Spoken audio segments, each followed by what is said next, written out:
Now I will talk about the Ukraine-Russia war or the Russian invasion of Ukraine, known in Russia as the Special Military Operation. The Ukraine-Russia war is a military conflict between Russia and Ukraine which broke out on February 24th, 2022 when Russian forces attacked Ukraine and penetrated its territory from the north, east and south. At the same time as the ground attack, the Black Sea Fleet imposed a blockade on Ukrainian ports. The invasion was the culmination of low-intensity conflict between the two countries, which began in 2014 following the change of government in Ukraine when Russia unilaterally annexed the Crimean Peninsula and pro-Russian separatists in eastern Ukraine took control of the territories in the Donbas region with indirect Russian assistance. In the first 3 days of the invasion, the Russian advanced rapidly mainly on the Belarus-Kiev axis and in the Sumy region in northeastern Ukraine and in the Kherson region in the south of the country. However, Ukrainian resistance was stronger and more effective than expected, and various logistical problems soon slowed down the pace of Russian forces' progress and almost completely halted their progress in several areas.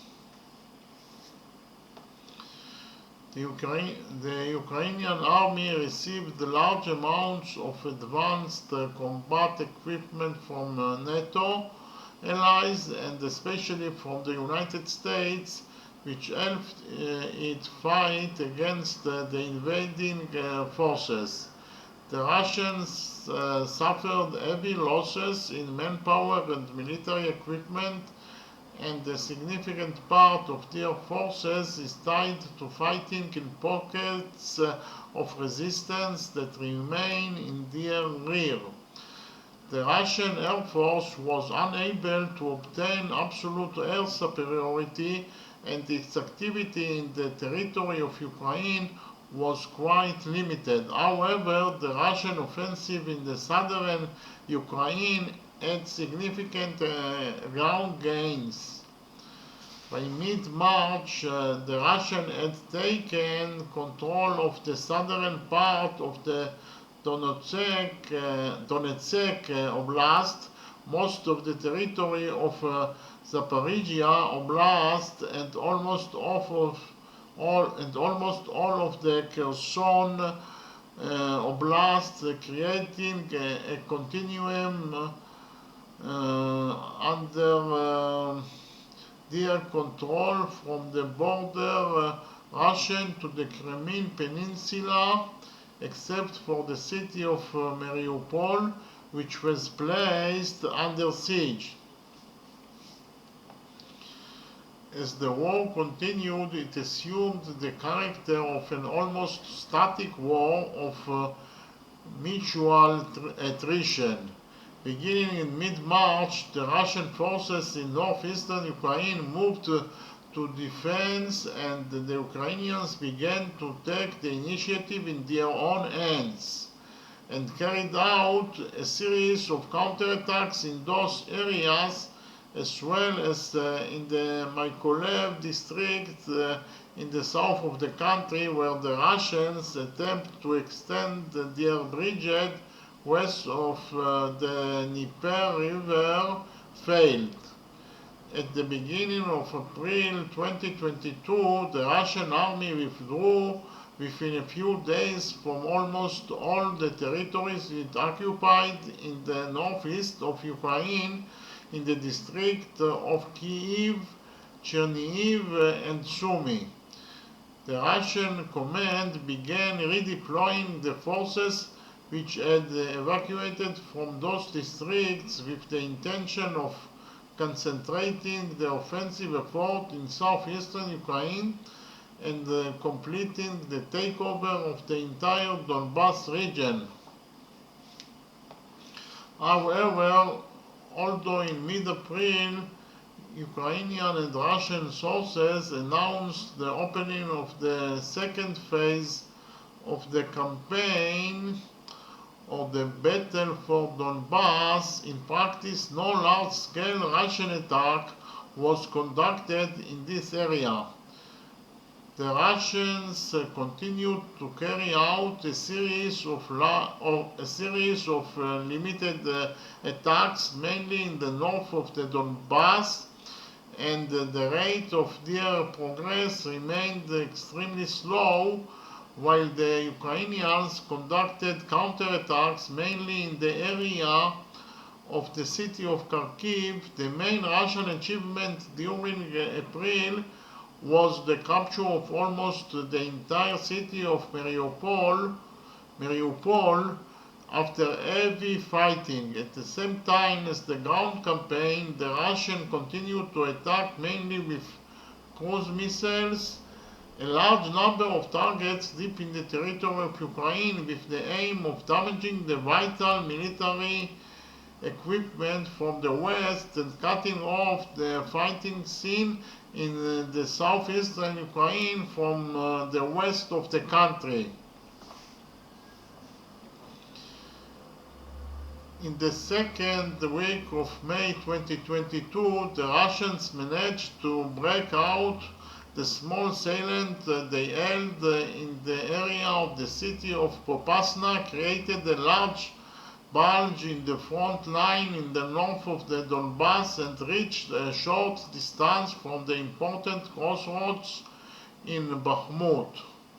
Towards the end of June 2022, the Russian army launched a major attack from several directions on the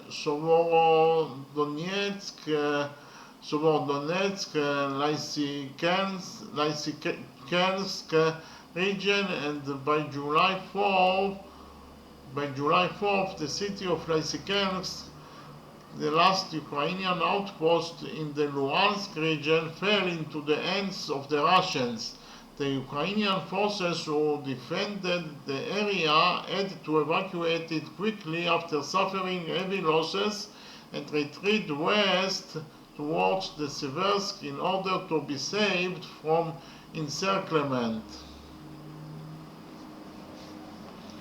After the withdrawal from Lysychansk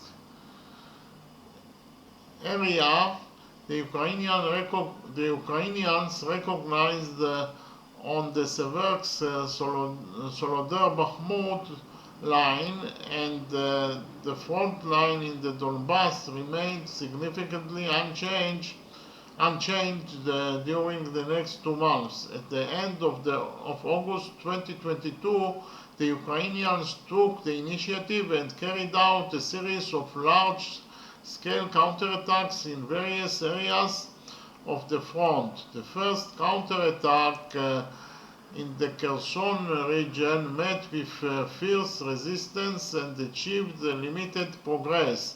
However, the second attack, launched at the beginning of September in the sector north of the city of Balaklia in Kharkiv district, achieved a deep penetration of the Russian defense system and was a complete success.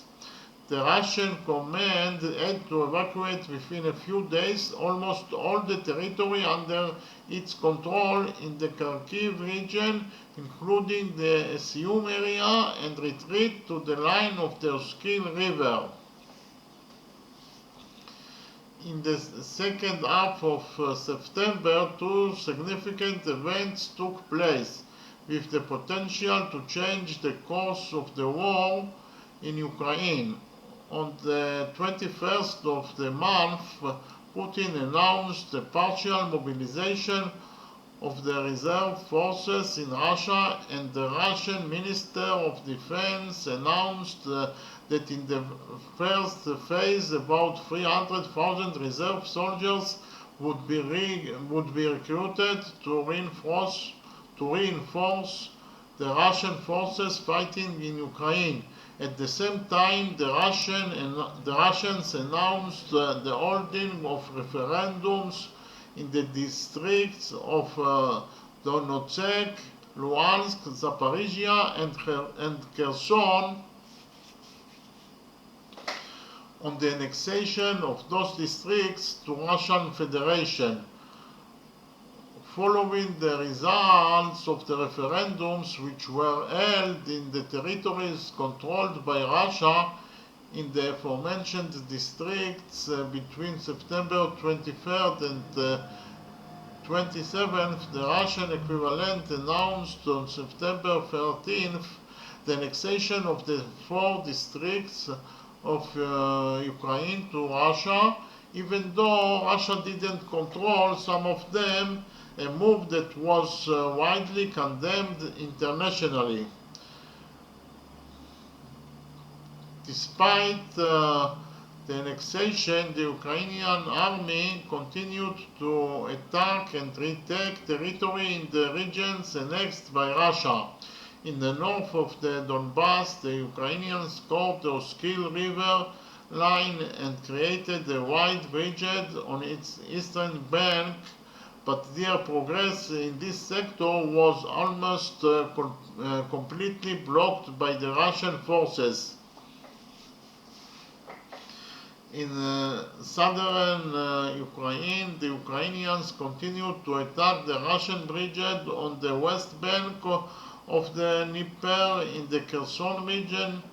In early November, the Russian command decided to evacuate the bridgehead on its own initiative, and by November 11th completed the evacuation of its forces from the bridgehead, a move that allowed the Ukrainians to liberate the city of Kherson and retake 30% of the territory of Kherson district.